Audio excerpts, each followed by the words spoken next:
Isang mapagpalang umaga po sa ating lahat, lalong-lalo na po sa iyo, ma'am. So, ang akin pong tatalakayin sa umagang ito ay patungkol po sa mga sikat na akda at mga sikat na mga bantog na manunulat sa National Capital Region o ang NCR. So, una na rito ay si Andres Bonifacio. Si Andres Bonifacio ang sumulat sa sanaysay na pag-ibig sa tinubuang lupa. Ang akdang ito ay nagpapakita ng matinding pagmamahal at dedikasyon ng isang tao sa kanyang bayan o inang bayan. Pinapakita rin sa tula na ito ang kahalagahan o ang pagpapahalaga sa bayan at katapatan sa pagpapalaganap ng kalayaan at kasarinlan, pati na rin sa handang pagsakripisyo ng buhay para lang sa bayan. Kasunod naman dito ay si Emilio Jacinto at ito ang kanyang mga isinulat. Ang tulang Ala Patria. Ang Ala Patria, ito naman po ay ipinapahayag ni Jacinto dito ang kanyang damdamin at ng pagkabighani at paglaban para sa kalayaan ng bayan. Tinalakay din ni Emilio Jacinto sa kanyang akdaan ang kabutihan at ang sakripisyo na kailangan upang makamtan ang kalayaan at mga katangian ng isang tunay na makabayan. Kasunod naman dito ay ang Kartilya ng Katipunan. Ang Kartilya ng Katipunan na isinulat ni Emilio, ito po yung nagsisilbing gabay o panuntunan para sa mga kasapi ng katipunan. Ang samahang nagtataguyod sa kalayaan ng Pilipinas mula sa kolonyal na pamumuno ng Espanya. Ang akdang ito rin ay naglalaman ng mga aral, prinsipyo at mga hakbangin na dapat sundin ng bawat kasapi upang maging tapat ang sa kanilang layunin ng paglaya at pagtaguyod ng katarungan.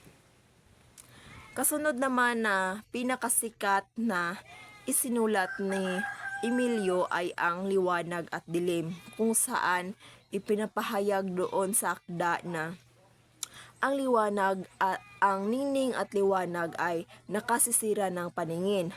Ang liwanag ay kinakailangan ng mata upang mapagwari ang buong katunayan ng mga bagay-bagay.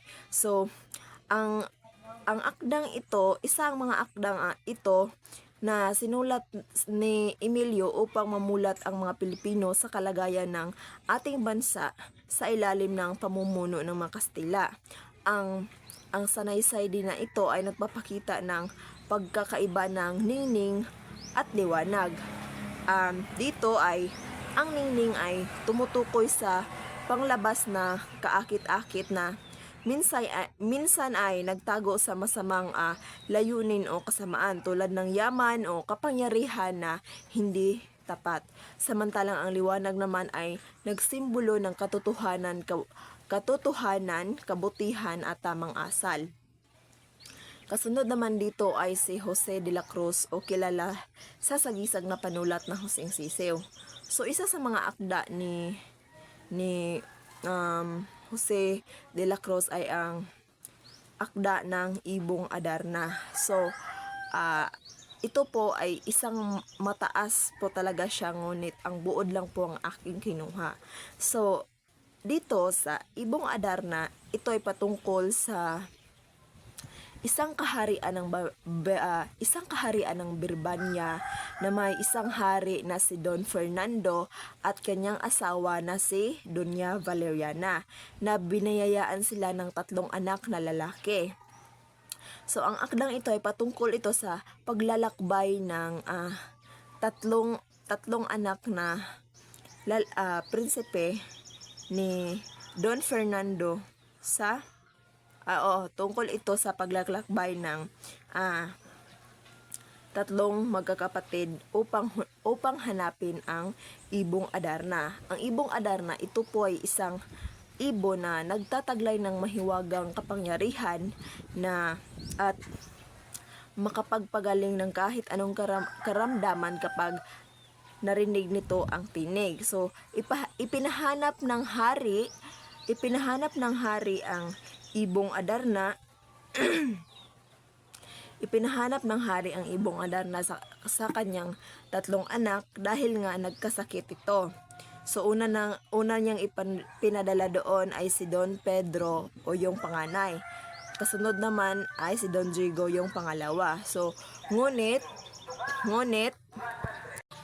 nabigo ang dalawa sa paghahanap ng ibong Adarna dahil nga kumbaga naiputan or naitihan or naiputan sila ng ibong Adarna kaya ng ibong Adarna at kanang buras lang nahimog bato, naitihan sila sa ibong Adarna moto nga nahimo silang bato moto nga hindi sila nagtagumpay sa paghanap ng ibong Adarna. At dahil roon ay ipinadala naman ng hari ang kanyang bunsong anak na si Don Juan, at si Don Juan lamang ang nakakuha ng ibong Adarna sa tulong ng ermitanyo. So, kasunod naman dito ay si Cecilio Apostol. Si Cecilio Apostol ay may isinulat siya ng isang tula na pinabagatang kay Rizal. So, ang tulang ito po ay patungkol sa pagpaparangal kay Dr. Jose Rizal, ang ating pambansang bayani ng Pilipinas. Ipinapakita niya sa tula ang kabayanihan ni Rizal, ang kanyang walang kamatayang alaala, pati na rin sa kanyang pagsakripisyo para sa kalayaan ng bayan. Ang mga linya ng tula ay nagpapakita ng pagpapasalamat at pagpapahalaga sa mga ideya at prinsipyo ni Rizal na naging gabay sa paglaya ng Pilipinas mula sa mga kolonyal na pamumuno ng Espanya. Kasunod naman niyang isinulat ay ang El Herce National o ang Pambansang Bayani. Dito, sa tula na ito ay isang tula na pag-alalay kay Dr. Jose Rizal, ang Pambansang Bayani ng Pilipinas. Ipinapakita sa tula na ito ang pagpaparangal sa mga sakripisyo ng mga bayani na nag-alay ng kanilang buhay para sa kalayaan ng ating bansa.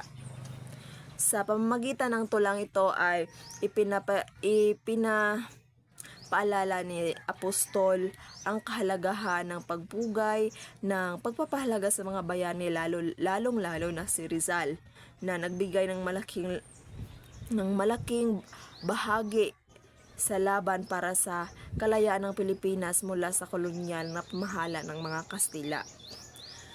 Kasunod naman na sinulat ni Cecilio Apostol ay ang tulang Mi Raza o ang aking lahi.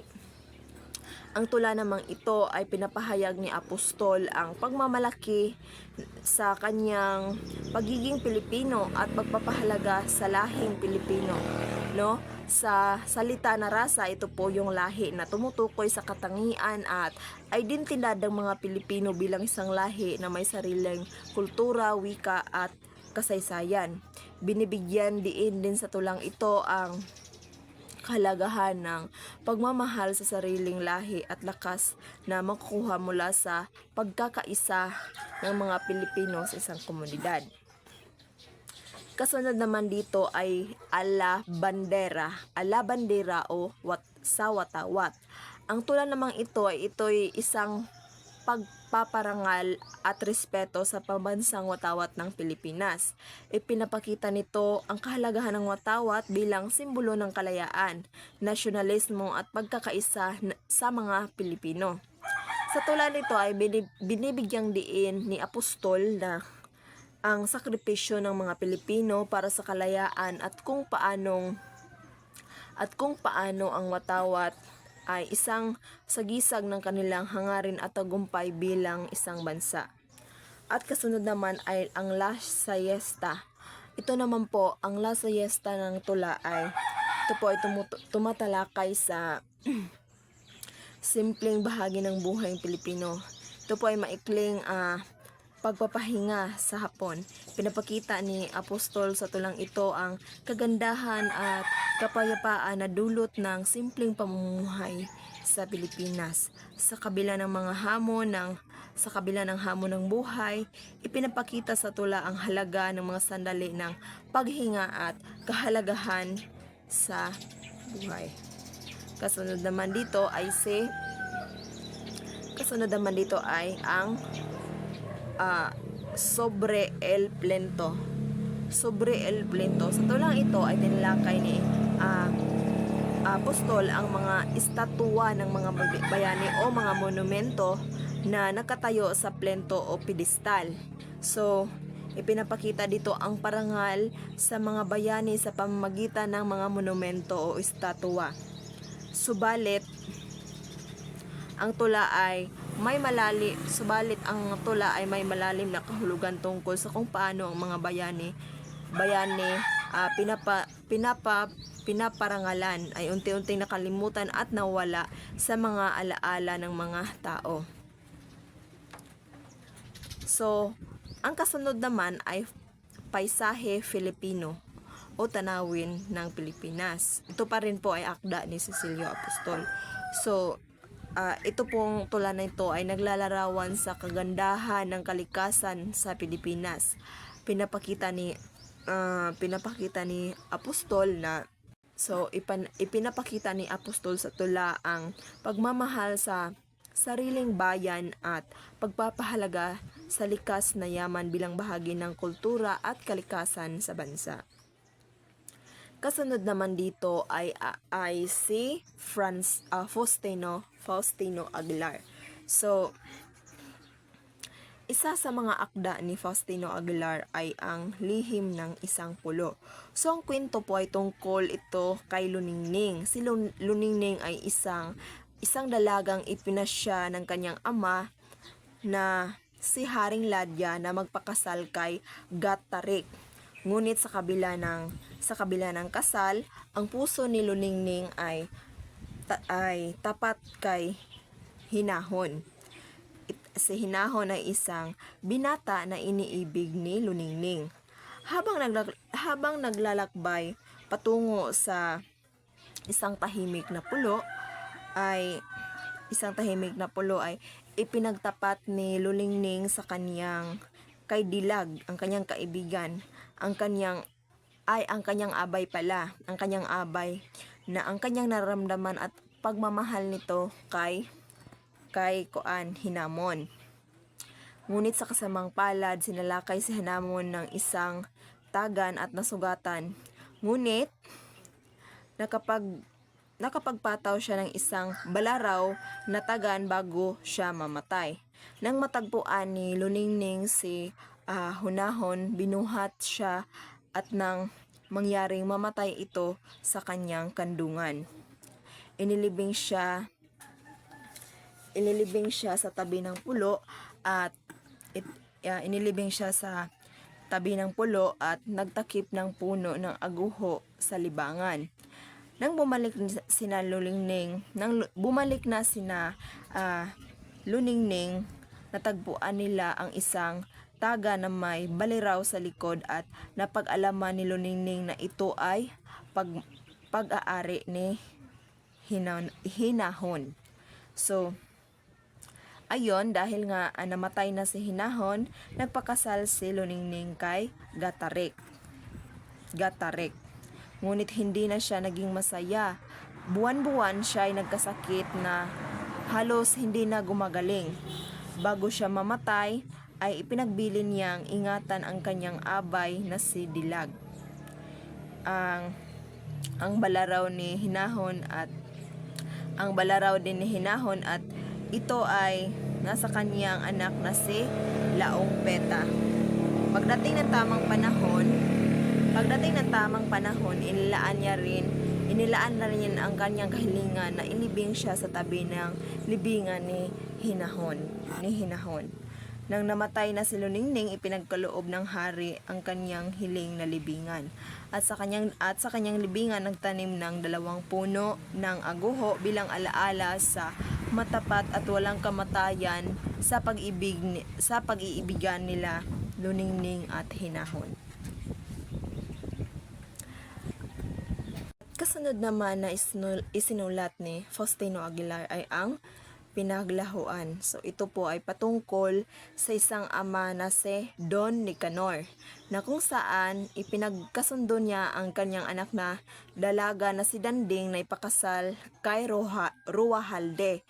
Si Ruahalde ay isang mayamang Kastila kasi nagkautang ang ama ni Danding kay Ruahalde sa halagang 300,000 at ipinapatalo lamang niya ito sa mga sugal. Naniwala kasi ang ama ni Danding na kapag ipinakasal siya kay Ruahalde ay hindi na siya pababayarin o kakalimutan na lamang ni Ruahalde ang kanyang utang. Kasunod naman na akda ni Faustino Aguilar ay ang Pinaglahuan.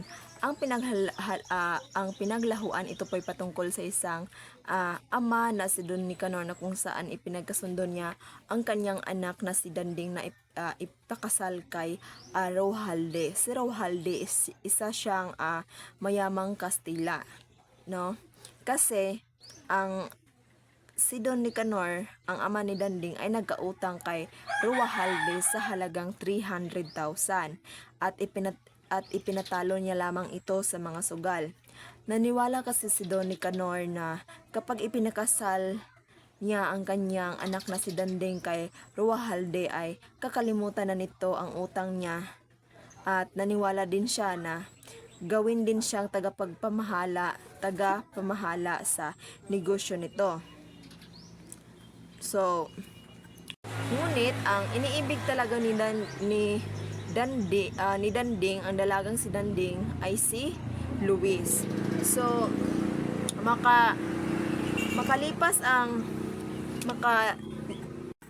sa kabilang dako, 10 taong nanirahan si Mr. Kilsberg dito sa Pilipinas. Siya ay dating kolektor at negosyanteng insect.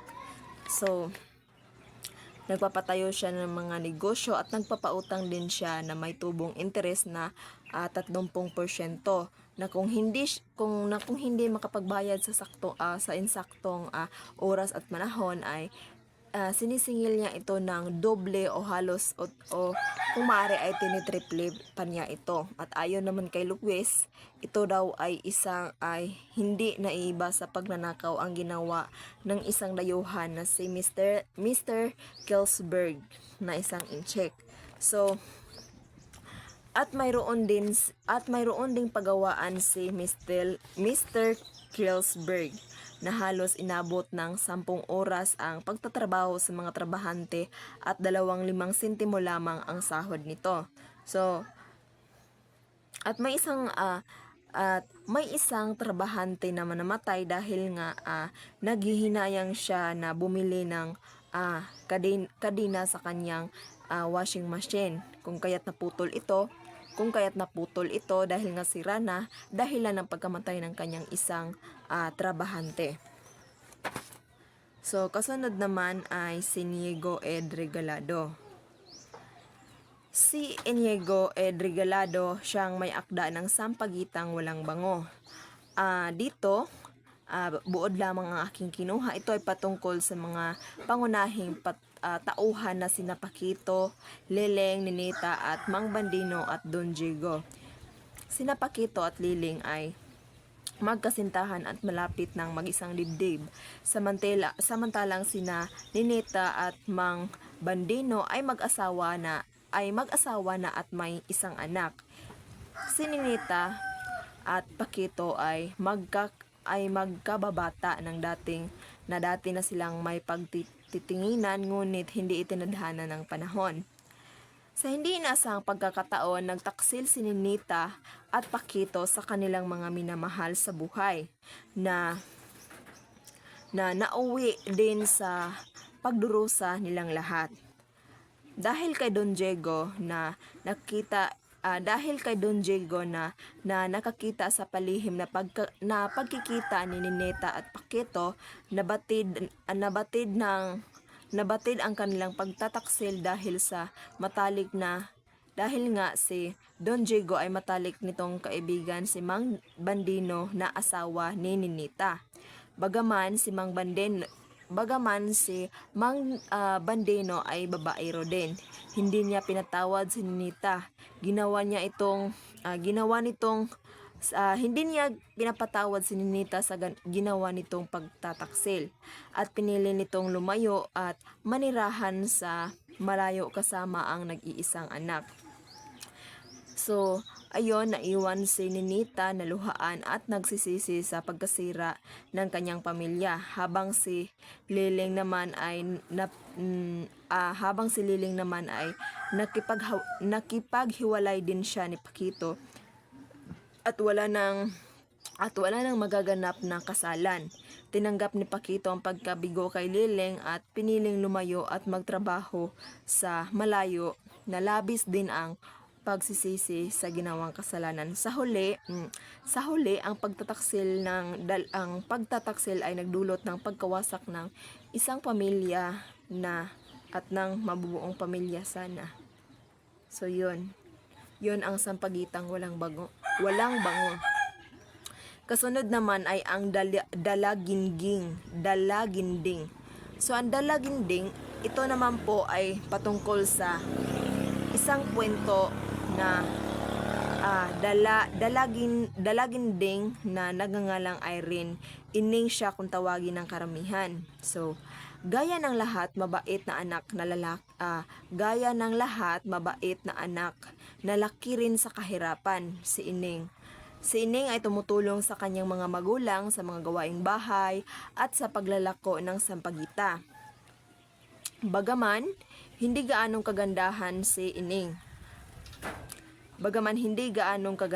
Ining ay kinagigiliwan siyang lubos dahil nga sa kanyang mapungay na mata, kayo maging kaligatan ng kulay. Maganda din ang tabas ng kanyang mukha, malagong buhok at ang kanyang mga labit, ngiping nakakatugunan sa pag-aalay ng lulhatit pangarap. Hindi nalalaman ni Ining na may isang binatang tagabayan na sa kanya'y nangangarap. So, araw-araw nitong pinapakyaw ang tinda na sampagitan ni Ining. Unti-unti ring napapansin ni Ining na bumibilis ang tibok ng kanyang puso kung sila ay nagkatagpo. Hanggang isang araw ay nagtapat na ang binata kay Ining. Tumakbo si Ining na hindi alam kung ano ang kanyang gagawin. Pagkarating niya sa kanilang bahay ay pinagtapat niya sa kanyang ina ang lahat at inamin niya na may pagtingin din siya sa binata. Subalit hindi sang-ayon ang kanyang ina. Nangako si Ining na hindi na siya iibig sa binata. Pagkaraan ng ilang araw ay nawala ang dalaginding sumama sa binata. Nooy walang nasabi na lamang ang naiwang ina.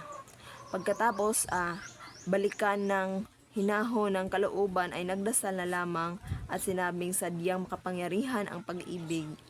Pagpalain mo nawa sila, Diyos ko. Yon po ang dasal sa ina ni Ining. Kasunod naman po dito ay si Amado Hernandez. Isa sa akda ni Amado Hernandez ay ang Isang Dipang Langit. So, ang kwento pong ito ay nag-umpisa po ang tula sa salaysay ng isang lalaki na siya raw ay ikinulong ng walang sala. Nakulong siya dahil sa gusto ng kanyang mga nakabangga at dahil wala din siyang kapangyarihan. So, labis na pighati ang naramdaman ng nagsasalaysay. Hindi niya raw kasi mapaglingkuran ang bayan. So, ang kalupitan na naramdaman niya ay hindi lang niya ay hindi lang sa kanya kung hindi pati na rin sa iba na itinuturing daw na parang hayop. Sa bawat oras niya raw sa loob ng bilangguan ay napakatagal at patuloy ang kanyang pagluluksa para na rin daw na para na rin daw kabaong ang bilangguang iyon. Pinarurusahan din daw sila, ibibilad sa araw at ibabalik sa dilim kapag gabi na.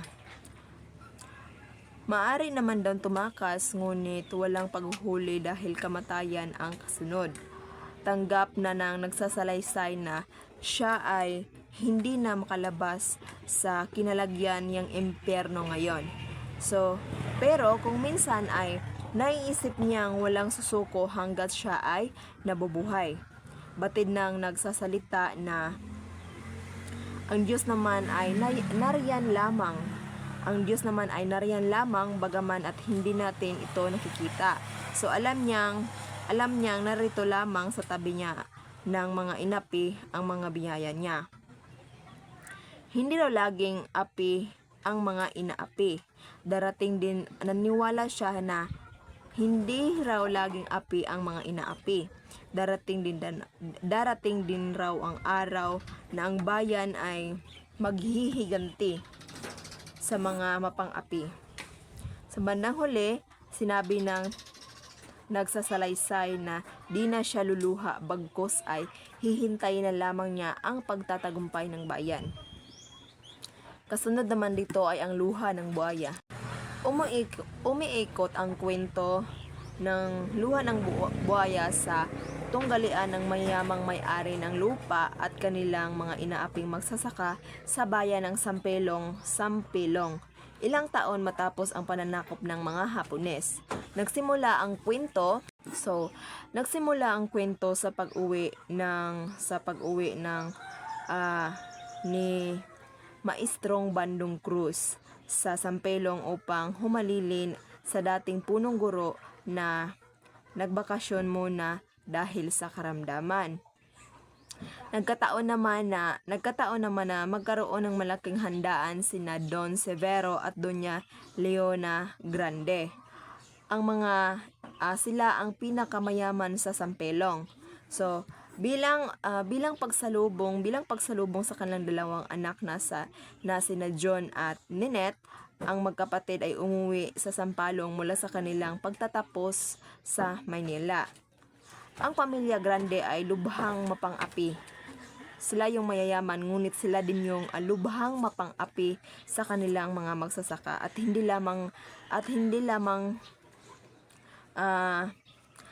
lamang ngayong malapit na ang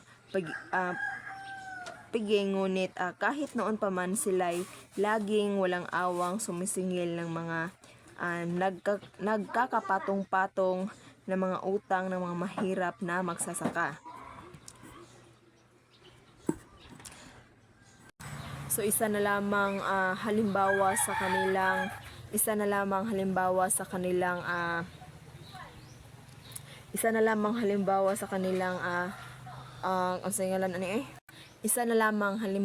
kanilang kalupitan ay ilang araw matapos ang handaan ay may namatay ang asawa ng isang magsasaka dahil hindi pinagbigyan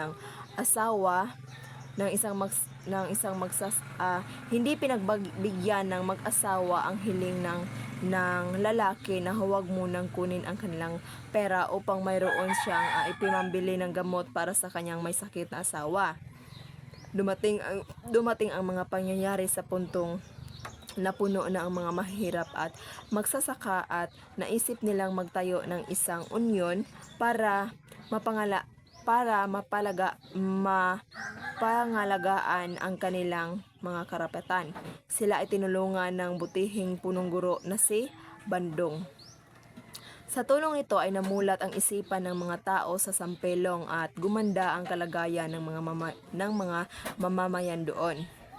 Ngunit patuloy na umiiral ang kasakiman ng mga pamilyang Grande at tinangka nilang kamkamin ang mga ang mga lupain kung tawagin ay tambakan o bagong nayon, at hinibla ang mga mahihirap upang mapigilan ang kanilang mga plano.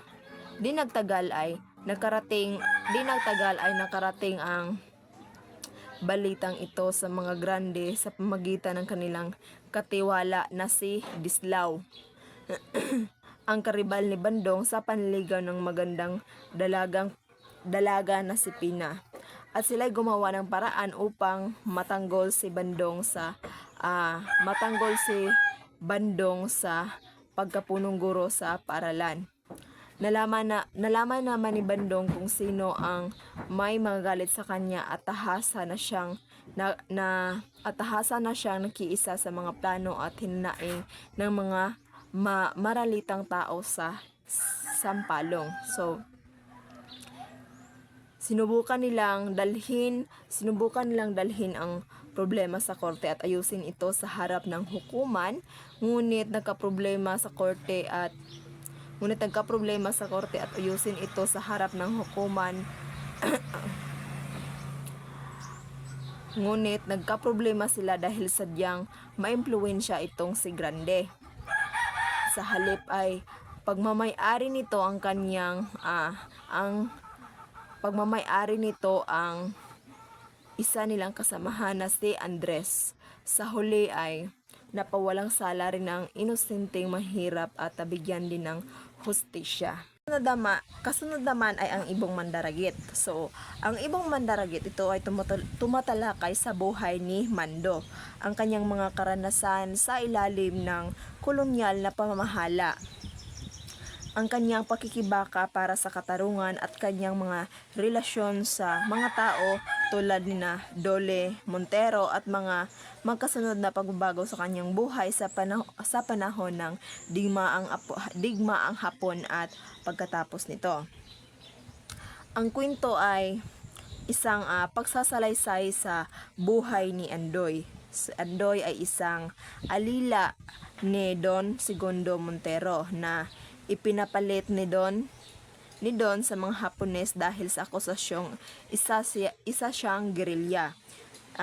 Nakalaya si Andoy at sumama ito sa mga gerilya at natutunan nito mula kay Tata Matias ang tungkol sa kayamanang itinapon ni Pare Florentino na pag-aari ni Simon.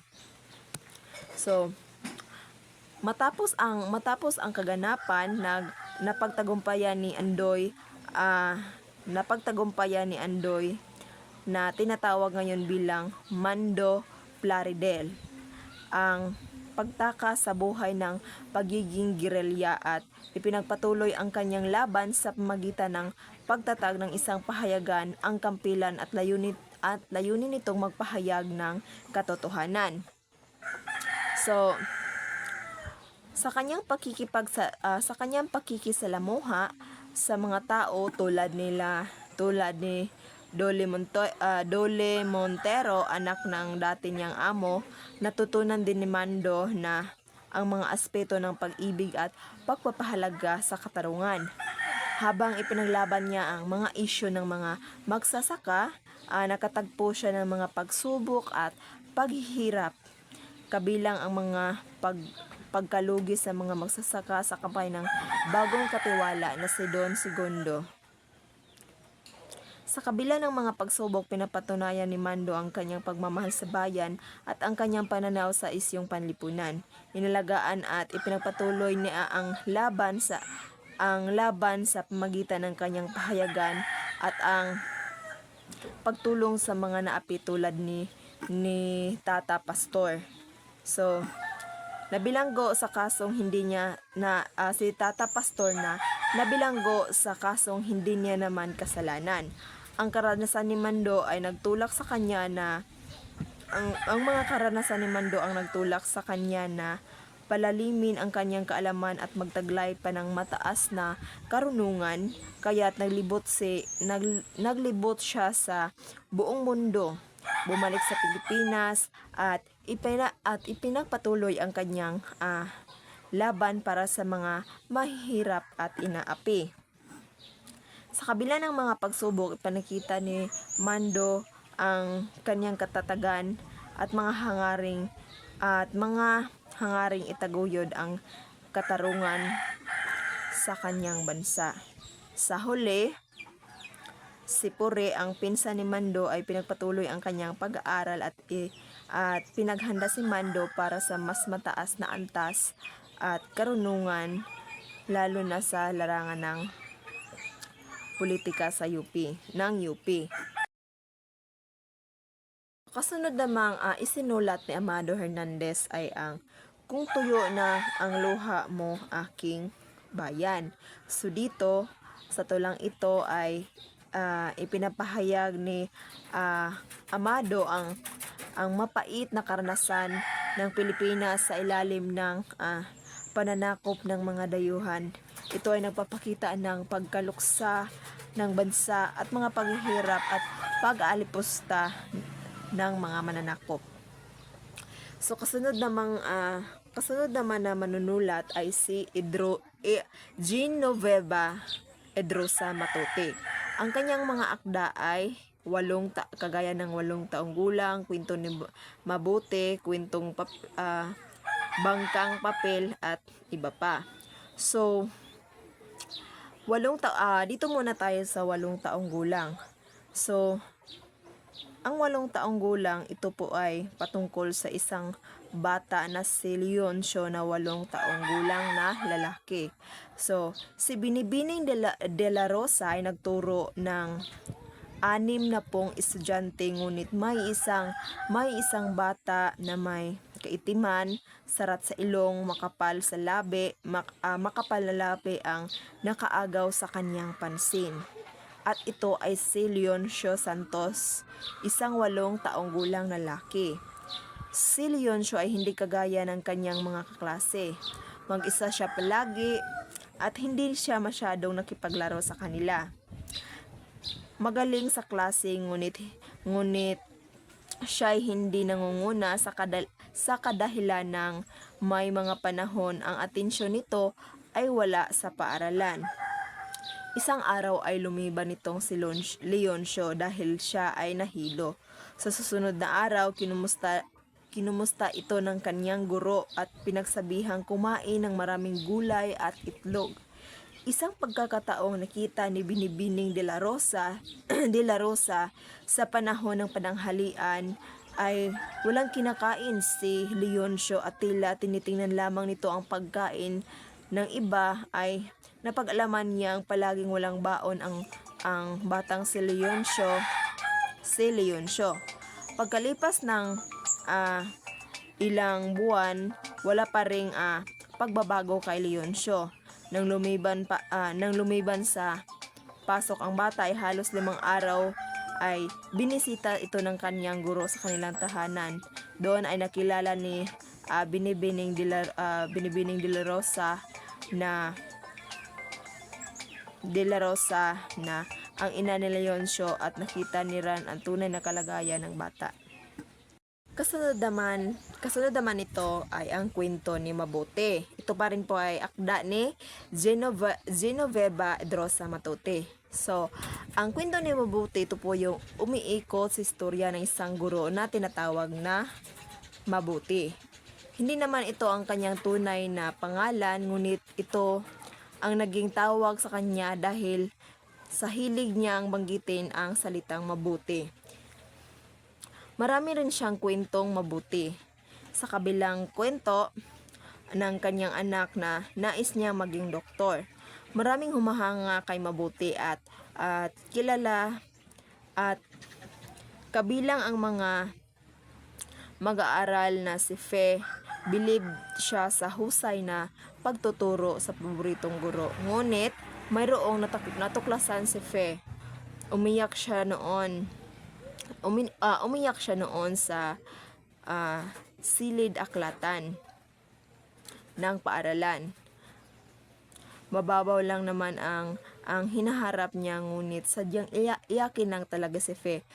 At dumating naman itong gurong si Mabuti at nakinig sa salaysay ni Fe. At maya-maya pa ay naiyak na rin si Mabuti.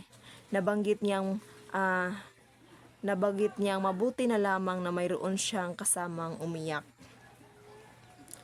Nalaman ni Fe na kahit ang isang guro ay mayroon ding suliranin, nalaman niyang pangalawang asawa lang pala si Mabuti. Namatay ang asawang doktor ng guro at doon nito nalamang hindi siya ang orihinal na asawa. Hindi niya magawa ang burol sa kanilang bahay dahil ang orihinal na pamilya nito ang nakapiling sa kanyang huling sandali. Gayon man, lumipas ang mga panahon na inidulo pa rin ni Fe ang gurong si Mabuti. Dahil sa kabaitan nito. Kasunod naman po ay ang bangkang papel. Ito din po ay isang akda ni Matuti. So, ang bangkang papel ito po ay tungkol sa isang batang gustong mapalutang ang kanyang bangkang papel. So, kinabukasan. Ngunit, kinagabihan, napansin niya na hindi nakauwi ang kanyang ama. Kaya itinanong niya ito sa kanyang ina. Wala namang nabigay na sagot ang kanyang ina. Kaya siya ay natulog na lamang sa katabi ng kanyang kapatid na si Miling. Kinaumagahan, napansin niya na wala na sa kanyang tabi ang kanyang kapatid na si Miling. Sa kanyang paglabas ay napansin niya ang mga maraming tao. At doon niya nakita ang kanyang ina na nakaupo sa sahig habang ang kanyang kandungan naman ay doon humagulgol ang kanyang kapatid na si Miling. Wala ni isang sumagot sa kanyang katanungan sa kanyang isip hanggang pag-alis nila sa lugar na iyon.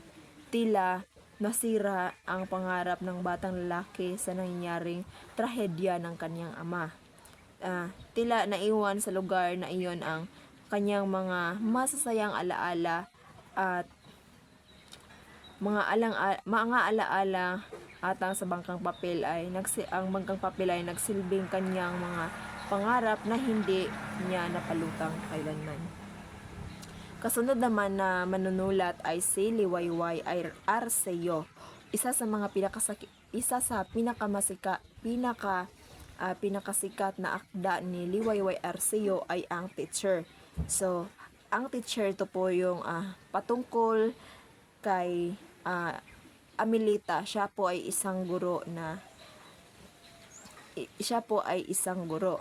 So, lubos ang hindi pagsang-ayon ni Aling Rosa, ang ina ni Amelita, sa pagmamahala ng dalawa, sapagkat ang kanyang 4 na anak ay nakapagtapos ito ng kolehiyo na may titulo. Tutol si Aling Rosa sa pagkuha ni Amelita sa kursong edukasyon. Dala na rin sa kaisipang hindi titulong may ituring ang pagiging isang guro o teacher. Bukod pa dito ay kakarampot lamang ang sweldo na nakuha ng anak. Gayon pa man, nakahanap ng pag-asa si Aling Rosa na sa katauhan ni Osmundo, isang binata mula sa pamilya ng asyendero na sumusuyo din kay Amelita. Subalit nabigo muli si Aling Rosa sapagkat iba ang iniibig ng kanyang anak na si Amelita, at ito'y walang iba kundi si Mauro. Si Mauro ay kapwa guro din si Mauro. So, nang malaman na ipapakasal siya ni Aling Rosa sa binatang Osmundo, agad na nakipag-isang dibdib si Amelita kay Mauro. Dahil sa pagkabigo at dahil na rin sa puot ng bunsong anak ay umalis si Aling Rosa sa probinsya at nagbakasyon sa mga anak na nasa Maynila. Bagamat doon ay hindi inasikaso si Aling Rosa sa kanyang mga anak, labis pa rin ang kanyang kaligayahan labis pa rin ang kaligayahan ni Aling Rosa dahil sa asensong tinatamasa ng kanyang mga anak na at ikinakatwiran na lamang sa sarili na talagang abala lang sa ang mga abala lang ito upang maunlad ang buhay. Samantalang sa probinsya nagdesisyon ang binatang si Osmundo na umalis na sa nayon at magtungo sa Estados Unidos o United States. Ngunit bago nangyari ito ay gumawa ng maitim na plano laban sa bagong kasal, si Osmundo. Inutusan niya ang isa sa mga katiwala na patayin si Mauro. Subalit wala sa kaalaman ni Osmundo na hindi ito ginawa ng kanyang inutusan sapagkat ang anak nito ay minsan ring pinagmalasakitan na sigurong Mauro. Nasa ikapitong buwan pa lamang ng pagdadalang tao ni Amelita nang ipinanganak ang kanilang anak na si Rosalida. Dahil kulang sa buwan ang bata ay kailangan itong manatili sa ospital. Nalaman naman ni Aling Rosa at agad nitong binisita ang anak. Sa kabila ng hinanakit, kahit ganito ang sitwasyon, hindi pa rin tumitigil ang ina ni Amelita sa pagsasaring ukol sa mahirap na pamumuhay ng mag-asawa. Ipinamumukha pa rin nito ang matinding pagtutol sa manugang na si Mauro. So lumipas ang ilang mga taon, lumaki na si Rosalida, ang anak nila Amelita at ni Mauro. Isang mabait at matalinong bata. Isang araw ay nagbalik si Osmundo sa probinsya at nagkaroon ng malaking pagdiriwang para sa kanyang pagdating doon. Doon ay muling nagkatagpo sina Mauro at Osmundo. Subalit kinalimutan na ng dalawa ang mga nakaraan. So, taliwas naman dito ay ang nadaramang pangamba ni Amelita sa pagbabalik ng masugid na mangliligaw na si Osmundo. Naramdaman nitong may plano itong masama laban sa kanyang pamilya. Hindi pa rin nawawala ang pag-ibig ni Osmundo kay Amelita, kahit na may asawa at anak pa ito. Nagkaroon ng pagkakataong makilala niya si Rosalida at naging magaan ang loob nito sa bata. Isang araw ay naisipang ipasyal ni Osmundo si Rosalida, ang anak ni na Amelita at Mauro. Ipinasyal ito ni Osmundo sa kanilang hasyenda. Wala itong lingid sa kaalaman ng mag-asawa at dahil doon labis ang pag-alala ng mag-asawa dahil buong akala nila si Rosalida ang pinaghigantihan ni Osmundo, ngunit di naglaon ay nagbalik rin ang bata. Ipinagmalaki niya ang kabaitan ni Osmundo. Di nagtagal ay napagkuro na rin ni Osmundo ang tuluyan na tumira sa ibang bansa at kalimutan ang minamahal niya na si Amelita. Nagkaroon ng malubhang karamdaman si Aling Rosa. Hinanap niya ang kanyang mga anak, ngunit wala ni isang dumating maliban kay Amelita. Matyagang nag-asikaso sa kanya. Pawang gamot at padalang pera lamang ang pinaabot ng kanyang 4 na anak. At dahil doon natauhan ang kanyang ina na sa kanyang mga pagkakamali. At kasunod naman isa sa mga pinakasikat na akda ni Arceo ay ang Canal de la Reina. So ang akdang ito ay patungkol sa sa pamilyang de Los Angeles na nagbalik sa kanilang lupang ipinamana sa kanila ng kanilang mga ninuno sa Canal de la Reina matapos ang ilang taon. So dito nila natuklasan ang kanilang lupa na ipinagbili ni Osyong kay Nyora Tintay, isang isosera. Dahil sa pagkaroon sa utang, nagdemanda si Caridad de Los Angeles, ang pangunahing tauhan, upang mabawi ang kanilang lupa at nagsimula ang isang legal na laban kay Niora Tintay. Sa tulong ng kanyang pamilya at ng abogado nilang si Attorney Agolto, ay nagsikap silang makuha ang lupa mula kay Niora Tintay, na may malaking impluwensya din sa mga opisyal. Kasama sa mga tauhan nito ay si Gracia, isang babae na may masama ring karanasan kay Niora Tintay, at si Victor, ang anak ni Niora Tintay, na nahulog sa isang relasyon kay Gracia. Sa kabila ng pagiging magkaaway, ay nagkatulungan si Gracia at ang pamilya de Los Angeles upang magsanib puwersa laban kay Niora Tintay. Sa isang malupit na bagyo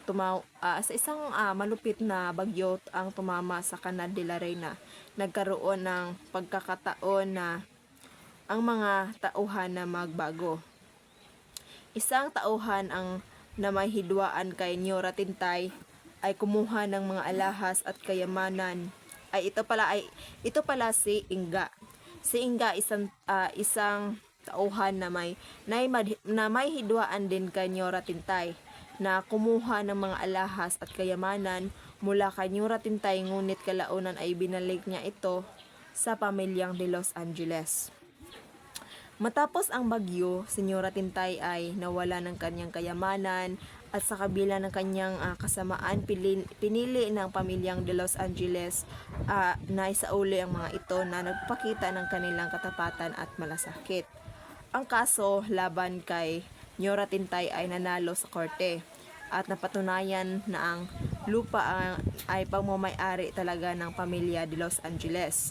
Kasabay na tagumpay sa kaso ang makamit ni Laney, anak ni Caridad, at Salvador, ang unang pwesto sa medical board exam. Sa wakas ay nagkaayos din ang pamilyang de Los Angeles at Marshall ng ikasal sina Laney at Jerry, anak ni Victor at Gracia. Si Junior ay pinayagang mag-aral ng abogasya matapos ang arkitektura, habang si Inga ay bumalik sa kanyang probinsya. Si Niora Tintay naman, matapos ang pagkatalo, ay tinanggap niya ang kanyang pagkatalo, at nagbago na siya sa kanyang buhay. So, kasunod naman na akda ni Arceo ay ang Mag-anak na Cruz. Ang Mag-anak na Cruz, ito po ay patungkol sa kwento ni Remy at Tinoy, na umiikot sa kanilang magkasunod na buhay, ang mga hamon ng pamilya at ang kanilang mga pagsubok at tagumpay. So, si Remy ay isang mananahi, at si Tinoy naman ay isang kawani. Sila ay may dalawang anak na sina Baby at Looney. Si Baby ang panganay at si Looney naman ang bunso. Nagsimula ang kwento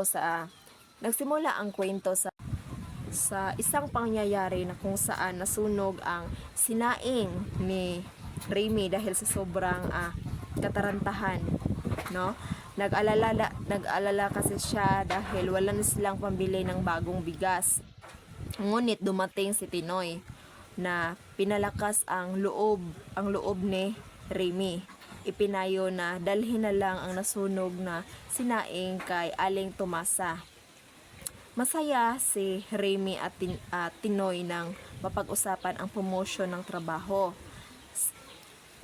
Mapag-usapan ang promotion ng trabaho ni Tinoy. Ngunit nang magbalik si Tinoy sa pag-aaral, may isang insidente na nagdulot ng selos kay Remy nang makita niyang may kasama si Tinoy na babae. Nalaman niyang ang babae ay si Mrs. Esteban, isang kaibigan ni Tinoy, at tinawanan siya ni Tinoy dahil nga sa sobrang pagiging selosa ni Remy. Sa kabila ng hirap ay hindi natuloy ang promosyon ni Tinoy dahil pinili niyang kumpanya ang ibang kumpanya ang ibang ahente. pinili ng kumpanya ang ibang ahente. Sa isa pang pangyayari, may isang babaeng humingi ng limos kay Remy. Ngunit hindi ito pinahintulutan ni Remy na nagbigay kay Tinoy ng pagkakataong magpatawa.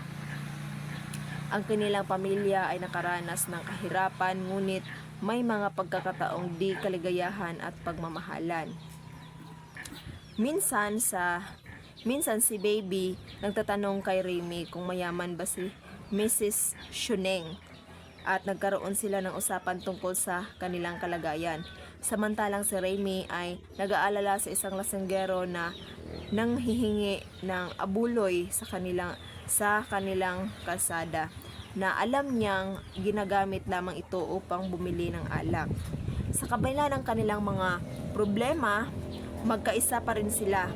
Habang abala naman si Remy sa paggawa ng mga damit, pinayagan niyang dumaan si Baby at Looney sa isang kaarawan. Nang bumalik sila, tuwang-tuwa si Remy nang makita silang buo at masaya. Sa isang pagkakataon, binisita ni Mr. Burnell at ipinakalala si AD kay Baby, kaya't nagsimulang magkaroon ng espesyal na relasyon sa pagitan nila.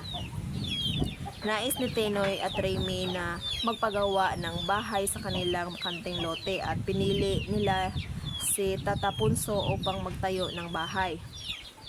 Bagamat nakatipid sila, nakaramdam ng utang sa loob kay Tata Punso. Dumating ang panahon ng kasal ni John at kahit na may kalungkutan, tuwang-tuwa pa rin si Remy para sa kanyang anak. Kasunod nito, nakita ni Remy ang apo na si Vic at nalaman niyang naintindihan na ito ang kalikasan ng buhay. Sa paglipas ng panahon, nakatagpo ng kaligayahan si Remy sa kanyang mga apo at mga anak. Bagamat may mga pagsubok, lalo na sa mga tradisyon at paniniwala, natutunan niyang tanggapin at ipagdiwang ang mga pagbabago sa buhay ng pamilya. Nang dumating ng bagong taon, naalala ni Remy ang mga masayang sandali nung bata pa sina Baby at John. Alam niyang ang mga anak niyang lumaki ng maayos, kaya nilang palakihin ang kanilang pamilya ng tama. Nang dumating na ang pagkakataon, ipinadala ni Tinoy sa Amerika para sa kanyang trabaho.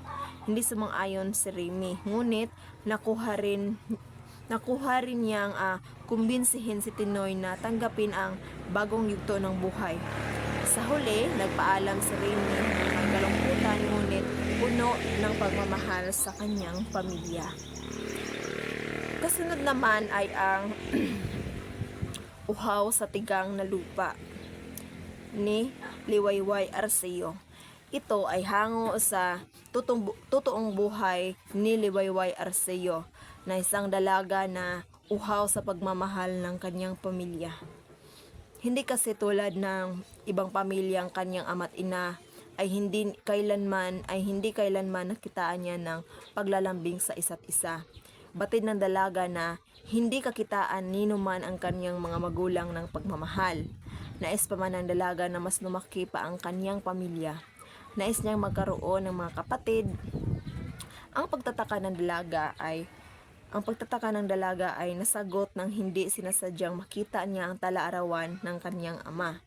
Sa pagbabasa nito ay natuklasan niya na nagsasama na lamang sa isang bubong ang kanyang mga magulang, ngunit ang ama ay may iba ng babaeng iniibig. Nakita niya ang larawan nito na nakaipit sa talaarawan. Nagkasakit ang ama ng dalaga. Sa kabila ng nagawa nitong pagtataksil sa asawa, ay inaruga pa rin siya nito at maratay ito sa kanyang karamdaman. Inilahad ng ama sa kanyang asawa ang relasyon pa niya sa ibang babae. Kahit masakit sa damdamin ng misis, ay tinanggap nito ang relasyon sa kalaguyo ni Mister. Hindi matagal ay binawian din ng buhay ang lalaking nagtaksil sa kanyang asawa. Ngunit bago tuluyang lisanin ang mundo, ay Nagwika ang kanyang anak na maangkin na ito ang kanyang kaligayahan dahil wala na siya. Wala na ang ama niyang ginagawang tigang sa pagmamahal ang kanyang pamilya. At ang kasunod naman po ay ang dekada 70. Ang dekada 70 ay akda pa rin po ni Liwayway Arceo na tumatalakay sa buhay ng pamilyang Bartolome at mga pagsubok nilang hinaharap sa ilalim ng batas militar. Si Amanda Bartolome, ang ina, ay isang karaniwang may bahay at ina na nagsimulang magtanong sa isip ng malalim tungkol sa kanyang papel at sa pamilya at tipunan. Sa pagdaan ng mga taon, nakita niyang nagbabago ang kanyang anak, lalo na si Jose, na sumapi sa New People's Army o MPA bilang isang aktivista laban sa katiwalian ng gobyerno. Habang ang mag-asawang Amanda at Julian ay nagsasagawa ng buhay, nagkaroon sila ng mga alitan, lalo na nang si Jules ay mawala ng kalayaan at madala sa kampo. Sinubok ang kanilang samahan nang si Jason, ang kanilang anak lalaki, ay nasangkot sa gawaing droga at namatay sa hindi makatarungang pamamaraan. Sa kabila ng mga pagsubok, hindi nawala ng pag-asa si Amanda at Julian at magsimulang silang magkaintindihan at mag-usap upang mapanatili ang kanilang pamilya. Ang nobela pong ito ay nagsisilbing isang salamin sa mga karahasan at paglabag sa karapatang ang pantao sa ilalim ng martial law at malupit na pamamahala ng gobyerno noong dekada 70. Pinapakita nito ang hindi pagkakaintindihan sa pagitan ng magulang at anak. Ang paghahanap sa sariling identidad ng bawat isa at pagnanais na baguhin ang sistema. Sa kabila ng matinding trahedya ay nanatiling buo ang pamilya ni Bartolome at si Amanda ay natutong magbukas ng isipan sa mas malawak na pananaw. Sa huli, nahanap ni Amanda ang kahulugan ng buhay sa pagtulong sa iba pang pagpakita ng malasakit sa bayan. Ang dekada 70 ay naging isang mahalagang akda na nagpapakita ng pagsubok at patuloy na pakikibaka sa mga mayan laban sa mga manunupil. Kasunod naman ay ang akda ni Liwayway Arceo ay ang Bata, Paano Ka Ginawa. So, ang mga pangunahing tauhan dito ay si Leia, siya ang bida at bayani sa nobela. Si Maya naman ay ang anak na babae ni Leia. Oj, anak na lalaki ni Leia. At Ding, lalaking kinakasama ni Leia. Ama ito ni Maya. Rafi, unang asawa ni Leia, ama ni Oj. Johnny, kaopisina at matalik na kaibigan ni Leia. So, nagsimula ang kwentong ito sa katha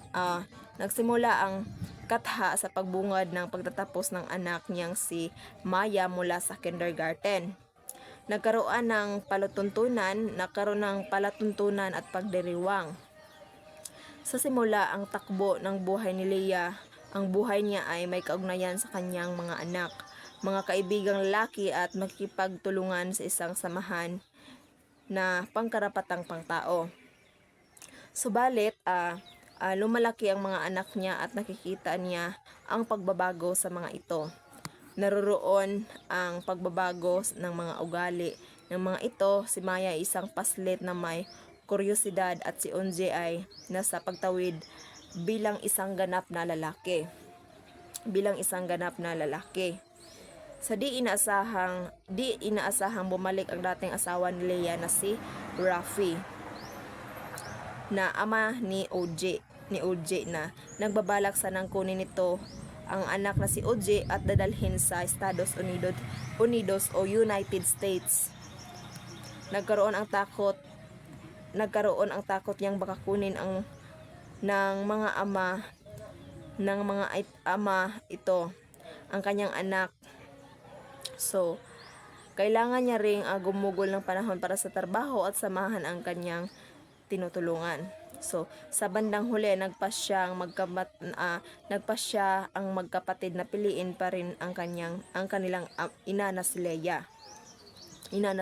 So, isang pagpapasyang hindi niya ginigiit ang mga ito.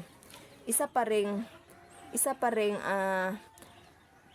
pagtatapos ng pag-aaral ang laman sa huling kabanata kung saan kinuhang paunahing padangal si Leia. Nagbigay ng talumpati at yun na nga po. So, kasunod naman po na akda ni Arceo ay ang gapo. Ay, lagi. Sa Liwayway Arceo.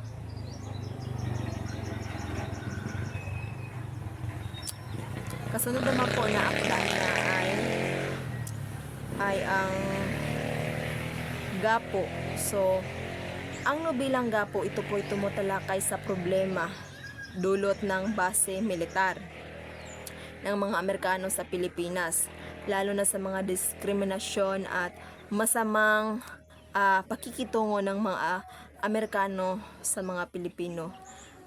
Nagsimula ang kwento sa isang bahay aliwan na tinatawag ng Freedom Pad na matatagpuan malapit sa base militar. Si Mike Taylor Jr. o mas kilala bilang Mike ay isang Pilipinong manunugtog. Magaling siya mag-gitar na may dugo din siyang Amerikano.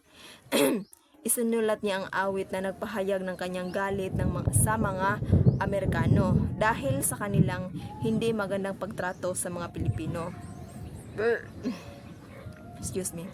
Sa Freedom Pad, makikita ang alitan sa pagitan ng mga puti at kayumanggi, lalo na sa mga relasyon at ugnayan ng mga Pilipino at Amerikano.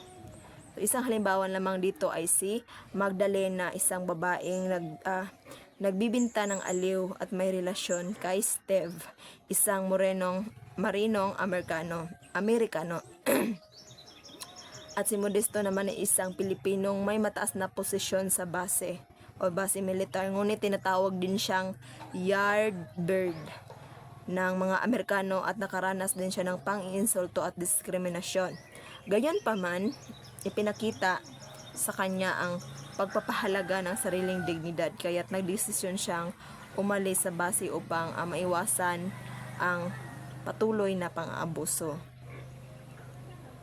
So, ayon sa kabuuan, ang nobelang ito ay nagpapakita ng mga suliranin ng mga Pilipino sa ilalim ng pamamahala ng mga Amerikano. Pati rin ang tensyon sa pagitan ng mga lahi. Ipinapakita rin ito ang masalimuot na kultura ng mga relasyon sa pagitan ng mga Pilipino at mga Amerikano, kung saan apektuhan ang mga tao sa ilalim ng kolonyalismo sa sistemang iyon. Kasunod naman ay ang Pangarap ng Pangit na Prinsesa na isinulat ni Ruth Elenia Mabanglo. So, ang kwento po nito ay tungkol po kay Arjuna, isang mandirigmang prinsipe na naguguluhan nang makatagpo siya ng isang babaeng nagpakilalang